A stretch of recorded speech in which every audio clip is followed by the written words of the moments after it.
অনেক আশা ছিল যে আমি যাব সেখানে, প্রায় 2 মাসের আশা ছিল আমি সেখানে যাব, ঘুরবো, দেখবো, দেখাবো, একটা ভিডিও করার জন্য আর কি, মানে ব্লগটা। আমার প্রথম ভিডিওটা আমি চেয়েছিলাম নিকোলাসে করি, তো আলহামদুলিল্লাহ আমার ইচ্ছাটা পূরণ হয়েছে। তাহলে এত কথা বাড়াবো না, সোজা ভিডিওতে যাওয়া যাক। কিভাবে গিয়েছি, কিভাবে কি করেছি সবকিছু ভিডিওতে জেনে নেবেন। বাই। ফার্স্টে আমরা এই জায়গা থেকে যাব মীরাবাজার। মীরাবাজার যাওয়ার জন্য এইখান থেকে অটো দিয়ে যেতে হবে। অটোর ভাড়া হচ্ছে 20 টাকা আগে, তাহলে আমরা অটোতে উঠি, তারপর চলে যাব মীরাবাজার।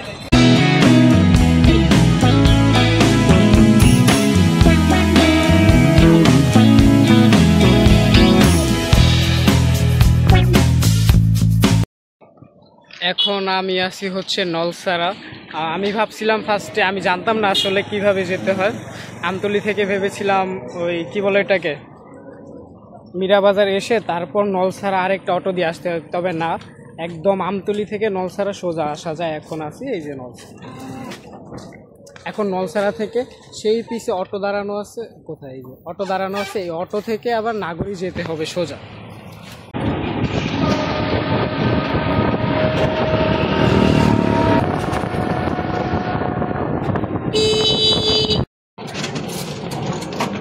ঘরগুলো অনেক সুন্দর।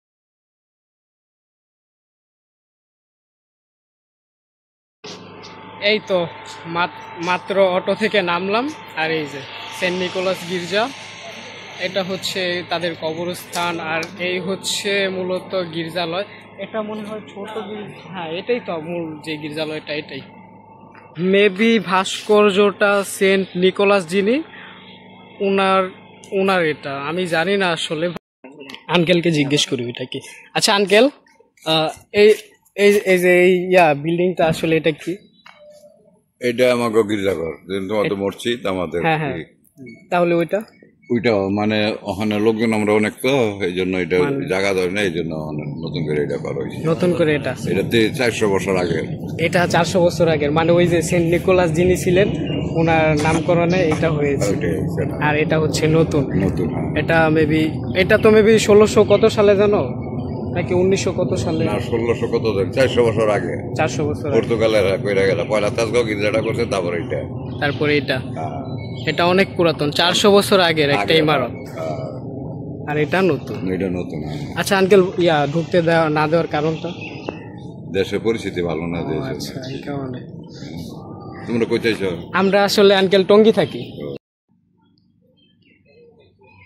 এতদিন ভিডিওতে যা দেখছি আজকে সামনাসামনি দেখতেছি, অনেক সুন্দর। মাঝখানে যীশু খ্রিস্টের একটা ভাস্কর্য, তারপরে উপরে মেবি সেন্ট নিকোলাসের মূর্তি, এমন কিছু আমি জানি না। জায়গাটা খুবই পরিষ্কার, এখানে একজন পরিষ্কার করার লোকও আছে, সামনে ছিল, এখন ওই জায়গায় জায়গা প্রতি সপ্তাহে মেবি পরিষ্কার করা হয় বা মান্থলি।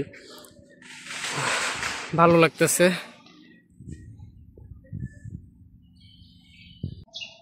আঙ্কেলের নামটা? টমাস। আঙ্কেল এখানে কিসের দায়িত্বে আছেন? মানে সিকিউরিটি, নিরাপত্তায়। তাহলে আঙ্কেলের সাথে দেখা হয়ে ভালো লাগলো, উনি আমাদের অনেক কিছু জানিয়েছেন যা আমরা জানতাম না। তাহলে আঙ্কেল আমাদের জন্য দোয়া করবেন। খোদা ভরসা, ঈশ্বর তোমাদের দাও। আল্লাহ হাফেজ। আঙ্কেলের সাথে দেখা হয়ে ভালো লাগলো, উনি খুবই আন্তরিক, আমরা অনেক কিছু জানতে পারলাম তার থেকে। এখন আমি যতটুকু জানি সেটা নিয়ে এখন কথা বলবো, এই সেন্ট নিকোলাস সম্পর্কে। শুরু করা যাক। নাগরী মিশনের সাধু সেন্ট নিকোলাস গির্জা বাংলাদেশের ইতিহাসের সবচেয়ে গুরুত্বপূর্ণ একটা গির্জালয়। সেটা হচ্ছে এইটা 1663 সালে নির্মাণ হয়েছিল এই গির্জালয়। তো সামনে 1663 সালে নির্মাণ হয়েছিল এই গির্জালয়। এই গির্জালয়টি তৈরি করেছিল মূলত বাঙালি, মানে এই জায়গার স্থানীয়রা, এবং পর্তুগিজ যারা ব্যবসায়ীরা ছিল 1663 সালে এখানে যারা ছিল আর কি, মানে পর্তুগিজ ব্যবসায়ীরা, ওনাদের মাধ্যমে আর কি এই গির্জালয়টা তৈরি হয়েছিল। অ্যান্ড এই গির্জালয়ের পাশে আছে একটা কবরস্থান, এবং আরেকটা গির্জালয় আছে, এটা নতুন, এটা আধুনিকভাবে আমাদের বাঙালিরা, এলাকার সোসাইটি যারা আছে তারা মিলে এই গির্জালয়টা তৈরি করেছিল। এটা তৈরি হয়েছিল 2005 সালে। একটু সামনে গিয়ে দেখাচ্ছি। তারপর 2005 সালে এই গির্জালয়টি তৈরি হয়েছিল। অনেক সুন্দর দেখতে, জায়গাটা অনেক শান্ত মনোরম, এখানের মানুষ কিন্তু অনেক ভালো। আর যে একটা আঙ্কেল ছিল, ওনার ব্যবহার অত্যন্ত ভালো। আমি ভেবেছিলাম যে আমরা মুসলমান, তাও আবার এই জায়গার স্থানীয় না, অপরিচিত, হয়তো একটু রুড বিহেভ করতেই পারে, স্বাভাবিক বিষয়, অনেক জায়গায় এমন হয়। কিন্তু না, উনি খুবই আন্তরিক ছিল, আমাদেরকে অনেক কিছু মানে জানালো, আমরা জানতে পারলাম। ভিডিওতে কিন্তু উনি আছেন। সেন্ট নিকোলাস গির্জালয়, এটা অনেক শান্ত একটা পরিবেশে তৈরি করা হয়েছে। পাশেই আছে এই সেন্ট নিকোলাস গির্জার পাশে কিন্তু শীতলক্ষা নদী, শীতলক্ষা নদীর তীরে অবস্থিত এটা। গির্জালয়টা একটু দেখাও, এক জায়গায় স্টেবল হয়ে দেখাও, জুম করে দেখো সুন্দর করে, ভালো করে।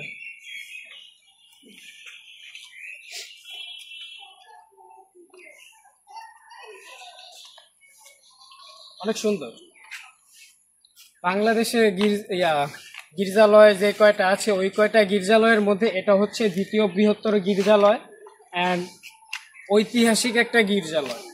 এই গির্জালয়কে নিয়ে অনেক ইতিহাস আছে। বাংলা সাহিত্যের, মানে বাংলা ভাষা সাহিত্যের এই রচনা, মানে এখান থেকে অনেক কিছু জানা যেত। মানে আমি এটা বুঝে বলতে পারতাছি না, মানে বাংলা ভাষা নিয়ে আর কি অনেক আছে, এটার ইতিহাস আছে এখানে আর কি। সাহিত্য চর্চা হতো, বাংলা ভাষা সাহিত্য চর্চা হতো, ভুলে গেছিলাম আর কি। আর মূল কথা হচ্ছে এটা 2005 সালে তৈরি হয়েছিল। আসলে আমার জন্মসাল 2005 সালে। দেখা যাচ্ছে বাচ্চাদের ছুটি হয়ে যাচ্ছে, ওরা মেবি খ্রিস্টান। হ্যালো, নাম কি তোমার? তীর্থ। খ্রিস্টান তুমি? হিন্দু। ও, আমি রাকিব। তোমাদের স্কুল কি আশেপাশেই? সামনেই। তোমার নাম কি? শিশির। মুসলমান? কি হিন্দু? তোমরা সবাই কি হিন্দু? ও আচ্ছা, আমি ভাবছিলাম খ্রিস্টান তোমরা। তোমার নাম কি? রিদু। রিজু। তোমার নাম কি? লিটন। যাও তাহলে। কোন ক্লাসে পড়ো তোমরা? ক্লাস 5-এ। মাশাআল্লাহ, ভালো পড়ো।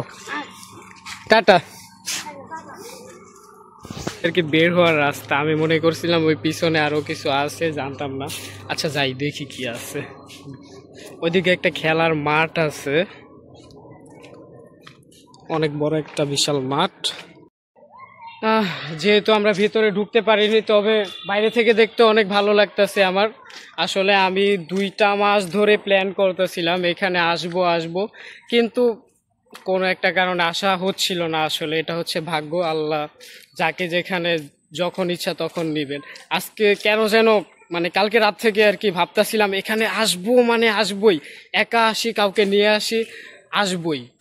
তো আলহামদুলিল্লাহ আজকে আসা হলো। রাস্তা এখানে হচ্ছে ভিতরে ওই যে গির্জার ফাদার সিস্টার ওনারা থাকে মেবি। এই যে ভিতরে যে এই জায়গাটা আছে, এই জায়গায় কি লেখছে, ধূমপান বর্জনীয়। হ্যাঁ, এটা ভালো লেখছে, কারণ এত সুন্দর একটা জায়গায় ধূমপান করাটা খুবই বাজে একটা বিষয়।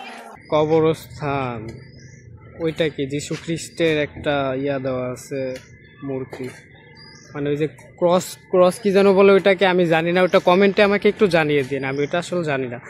কবরস্থান, এই গির্জালয়ে কবরস্থান হচ্ছে মূলত 2টা, একটা হচ্ছে এই যে এটা, আর একটা হচ্ছে একদম মেন গেটের সামনে যেটা দেখিয়েছিলাম আমি, ওইটা। আর এটা হচ্ছে মেবি ছোটটা।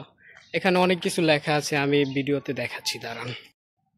এগুলো হচ্ছে আসলে নাগরের ধর্মপল্লীর ইতিহাস, ইংলিশেও লেখা আছে এবং বাংলাতেও লেখা আছে। ওগুলো আমি একটু পরে বুঝিয়ে দিচ্ছি। বিজ্ঞপ্তি কি লেখা আছে, ধর্মীয় উপস্থাপনা অনুষ্ঠান পালনকারী কার্যালয়, কার্যক্রম এবং বিধিনিষেধ ব্লা ব্লা ব্লা ব্লা, এত কিছু পরে কে এগুলোই। আর এটা কি, এই স্থানের ঐতিহাসিক তাৎপর্য, এগুলো চাইলে আপনারা ভিডিও স্টপ করে দেখে পড়ে নিতে পারেন।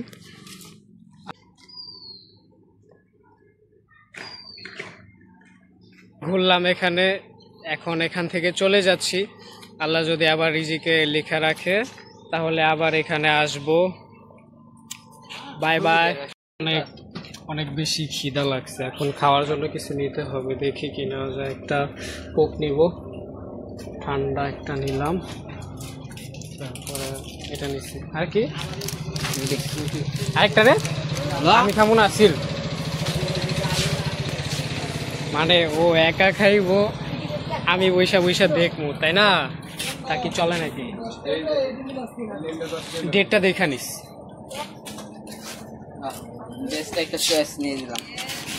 এগুলো হচ্ছে আমাদের দুপুরের খাবার, বাসা থেকে না খেয়ে না বিকালের।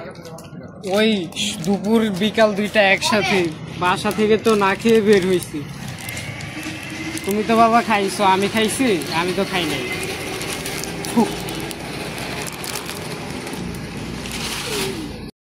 আবার সেই নলছড়া এসে পড়েছি। এখন আমরা এখান থেকে অটো নিয়ে সোজা চলে যাব সেই স্টেশন রোড। সাথে কিন্তু এটাই ছিল আমার সাথে ফৈনির পথ। হ্যালো গাইস, সবাই কেমন আছেন? টোকাই টোকাই ছাপ। যাই হোক, এখানে অনেক ভালো লাগছে, এখান থেকে আমার যেতে মন চাইতেছে না আসলে। পরিবেশ অনেক ভালো, অনেক শান্তিময় একটা স্থান।